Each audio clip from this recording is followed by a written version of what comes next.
Marc Jackson, NBC Philadelphia.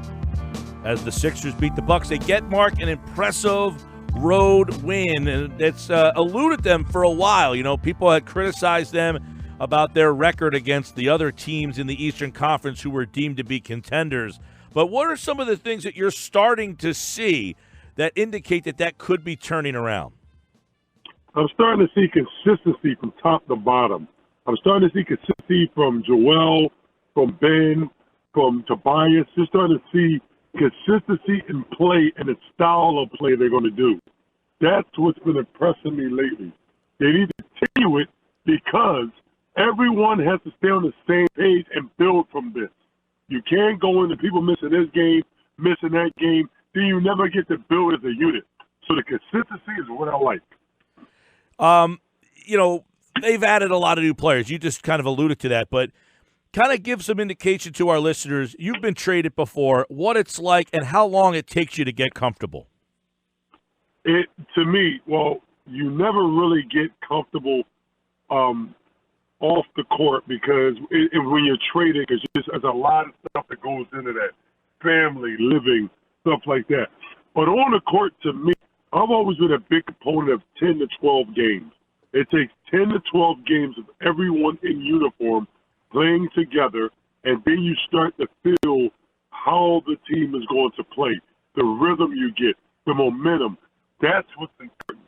You know, when guys are taking these designated rest days or not doing this, that all adds up. People say, okay, you need your rest. Yes, you do. But you also need the cohesiveness of playing as a unit on the same page. And that only comes when everyone is in uniform together. Marc Jackson, NBC Philadelphia, Sixers pre- and post-game analyst. Mark, what are some of the things that Brett has done in these last recent games that may have been tweaked or changed that you're noticing and that you like? I like the way he's getting Jimmy involved a little bit sooner. You know, Coach Brett Brown has kind of a free offense where whoever touches it can do what they get to do whenever they get to do it.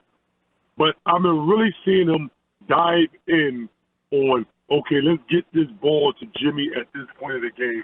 All right, Jimmy, do your thing. That's been the biggest difference I've seen the last couple of games. And he spoke about it, and he seems to be keeping his word. Jimmy has to have his thumbprint on his game from beginning to end, and he's really making sure that happens. How about on the defensive end? Are they doing anything defensively different, or, you know, did the Bucks just have a bad day shooting the ball? I mean, they shot 53s and only shot 32%, but is that something that the Sixers have tweaked defensively? Did you see anything different there? No, I don't think it's been a tweak.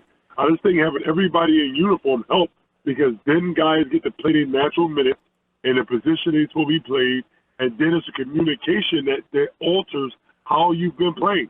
When you get that chemistry together as a unit, it makes a big difference from one guy being out. So I think having everybody in uniform lately is really stepping up defensively and is really showing when you look at the X's and O's. Marc Jackson with us here. Well, I'm going to get, before we talk about some of the stars, Ennis, Mike Scott, Marjanovic, and McConnell, that seems to be the four guys that we're going to get playoff minutes here. Is that bench going to be good enough to get them through the Eastern Conference? Yes, and the reason why is, what do you need from the bench? You need guys that can shoot, that can defend, and they get some rebounds.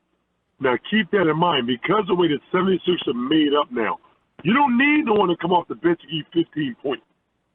You know, Boban is going to give you 10, 8 to 12 just because of his size and the way he gets these positions. But you don't need no scoring off the bench because the bench is always going to be infused with two starters. And however you mix the starters up, no matter what two's on the floor, they're going to carry majority of the scoring load. Even if there's JJ, they're going to carry a majority of the scoring load. You just need people that can shoot, defend, and rebound. And that bench is filled with players that can do that. Yeah, Mike Scott's really added something. Ennis is starting to kind of define his role. Those two players right there are going to be very important, Mark, come playoff time. I agree with you 100% because they're versatile guys that can defend and they can shoot the ball. So you put them on the floor with Jimmy or Tobias or Joel or Ben, they do their role and they do it, they flourish in it because they know their role, they love it because they're veterans. They're not coming in here, well, hold on, coach, let me show you I can do this. They're like, no, I'm going to stay in my lane, and I'm going to do what's asked of me, and it's going to help this team win. Mark, what does it say that the Sixers could go into Milwaukee and win a game where Tobias Harris only takes 7 shots and that Ben Simmons really is not a factor offensively? It goes to the depth. It goes to the depth and the firepower, where you don't need these guys on every given night to get 15, 20 shots. They got to be efficient. The word is efficient because, respectfully, there's not enough balls to go around for each one of these guys to get 20 shots a game. It's just not. Mm-hmm. So with that being said, guys got to be efficient with the opportunity that's given to them, and they have that because they have enough scores and enough efficient scores. Yeah, 4 of 7 for Harris, 4 of 8 for Ben. So they were efficient yesterday, and, of course, Ben chips in doing 9 assists, 9 rebounds. Harris yesterday had the 7 rebounds, 4 assists. He had the 12 points. But, Embiid, you can't say enough about him, except 13 threes might be a little much for him. But he hit the biggest shot at the biggest moment. But 40 points, 15 rebounds. You can't put enough adjectives to describe the way this kid's playing right now. Exactly. You just can't on both sides of the floor. He is such an impactful player on both ends. Can't hone in, okay, well, he's a good scorer. Oh, okay, well, he's just shot blocking me. Or no, he does all of the above. He does all of the above well. And that's what makes him so special. And keep in mind, he's 7 feet tall. It's unbelievable. Now, this will be a tough one, but if you're picking right now, you going Embiid or Antetokounmpo as your guy? As far as what? You're starting your team with one of those two players. Which guy?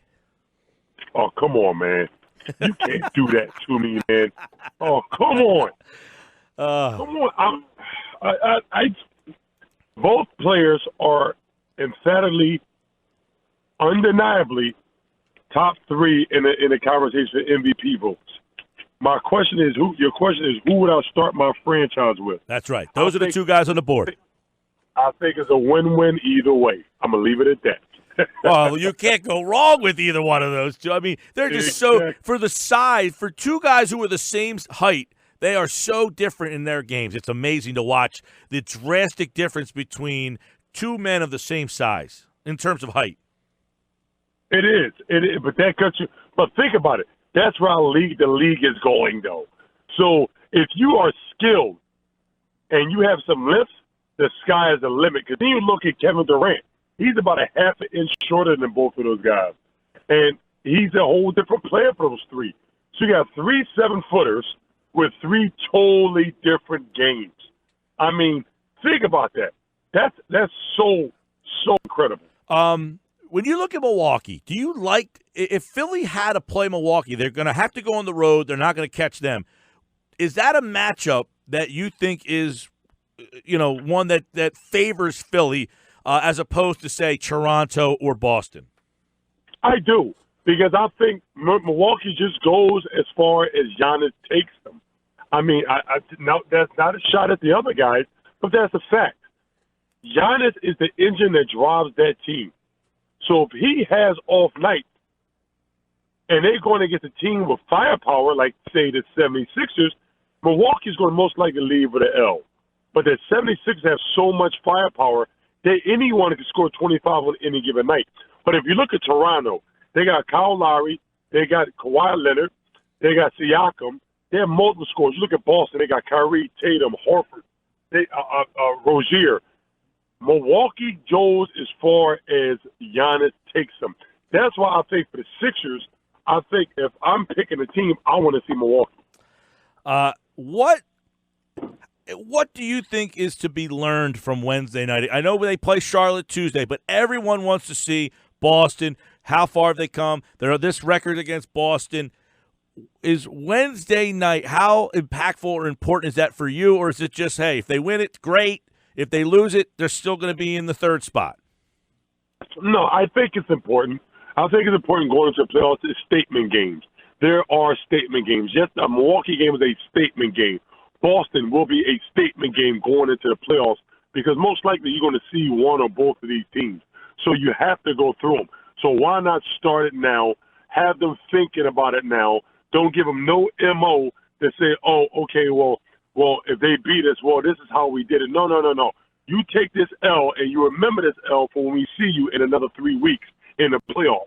It is a statement game, and I think it's very important. Now, the new iteration of this lineup here with the starters and the four guys, Scott, Ennis, Boban, and McConnell, how does this roster – because people are very fixated on you haven't been able to beat Boston, and I've kind of said, okay, yeah, Boston has had your number, but a lot of the guys who were on those teams aren't here anymore. You know, Robert Covington's not here, Dario's not here, Marco's not here, Ursan's not here. So this is really a new roster facing this Boston team. Does this roster match up better than the one that was in the playoffs last year? I believe it does. Why? Because when Boston's on offense, they keyed on three people: J.J. Redick, Bellinelli, and Ilyasova last year in the playoffs. You know that you can't key on one guy and say, okay, you might get key on J.J. It's okay, we're going to attack J.J. But it's so much other athleticism and help on defense on that floor where we can make up for JJ's lack of being a guard someone one-on-one. Then when you go to the bench, you bring in more players that can shoot and that can defend. So Boston can't attack no one or ISO anyone because the bench, you can't do that with them. When people come off the bench, they come in as defenders and they can space the floor. So Boston's in trouble. By the way, Mark, I'll take that Jimmy Butler. Thank you, please, and thank you. Me too. Big game, big moments, and you saw it late in the game. You mentioned it, Mark, in this conversation, that Jimmy was involved sooner in the game, but also when Ben was on the floor, he was not deferring, like I don't want the ball, but he was saying, "You're the guy right now. Go ahead and do it." Well, that's what Ben does so well. You know, he makes sure the right player gets it at the right time. You know, when you see Ben scores 25, you know, that's a rarity for him. That's not what he wants to do. And to be honest, that's not what this team needs from him. This team needs him, and he can get some crucial fast breaks points, get up, and that's great. But if not, use your power, force double teams, create for other people. That's what he does, and he's so smart. And he's so mature. He's able to create opportunities for his teammates. He's seen Jimmy had it going, and he makes sure he fed Jimmy at all costs. Sixers with a big win. It gets them firmly in the 3 spot. 2 games up on Boston, 1 up on Indiana. Tomorrow night they play Charlotte, and you can hear that game on 97.3. Marc Jackson, NBC Philadelphia. Sixers pre- and post-game live as they are down the stretch. 12 games left. It should be an exciting finish. Marc Jackson here on the Boardwalk Honda Hotline. All right, Mark, we'll catch up soon, pal. Good talking to you, buddy. Have a good one.